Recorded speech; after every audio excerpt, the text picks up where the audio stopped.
I'm Margaret Miller, and today I'm going to be talking to you about Alcatraz, the inescapable prison that wasn't so secured.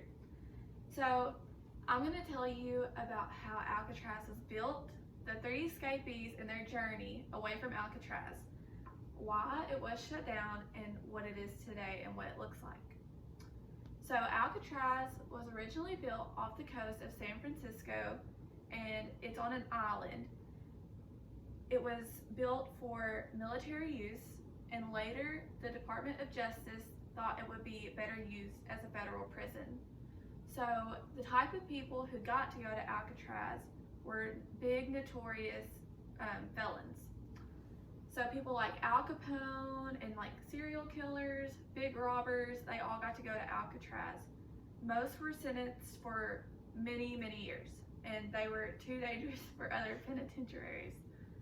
So, the three escapees were Frank Morris, Clarence Anglin, and John Anglin. The two Anglin boys were brothers, and there was supposed to be a fourth escapee, but he wasn't ready in time on June 11th, 1962 to make the escape. So they started their journey by using makeshift homemade tools. For example, they found an old vacuum cleaner and tore it apart to create a drill. And they drilled small holes by the air vent in their room so the guards couldn't see when they walked by. It was barely big enough for their body to fit in. They met in a tiny gathering room that wasn't guarded at night because they didn't think the prisoners could make it. They didn't think they would be there at night, so it wasn't guarded.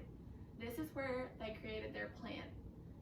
So on the night of June 11th, 1962, they took off on their escape.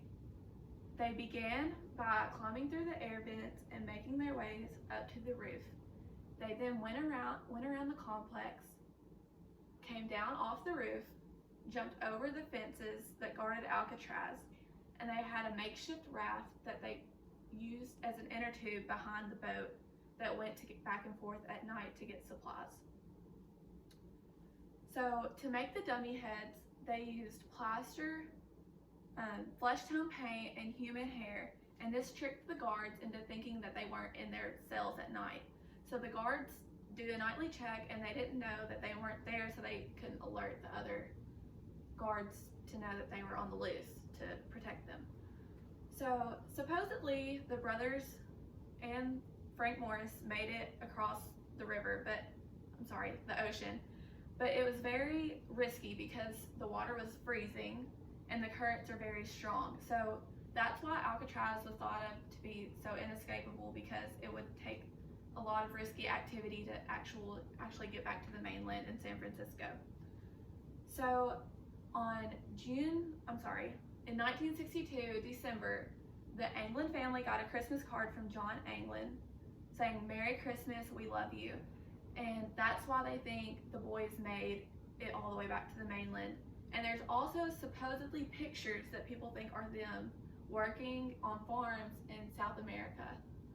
And so that's why they are thought of to still be alive, but the FBI tracked their case for 20 years and they closed it because they never found them. So today, Alcatraz is a part of the Golden Gate National Recreation Area in San Francisco. So it's actually a national park. It's not a museum, but it's open to the public, and many tourists go there every year. Millions of people are wanting to come see what it looked like and how it was ran. And it was actually shut down because operation costs were so much because it was on the island, so getting supplies back and forth was very costly for the prison. It wasn't because of the three escapees, it was because of operation costs. Does anybody have any questions? Yes? In your research, did you find out why they got arrested in the first place? So the Anglin brothers actually robbed many, many places, and they were sentenced to 15 to 20 years. Anybody else? Okay. Thank you.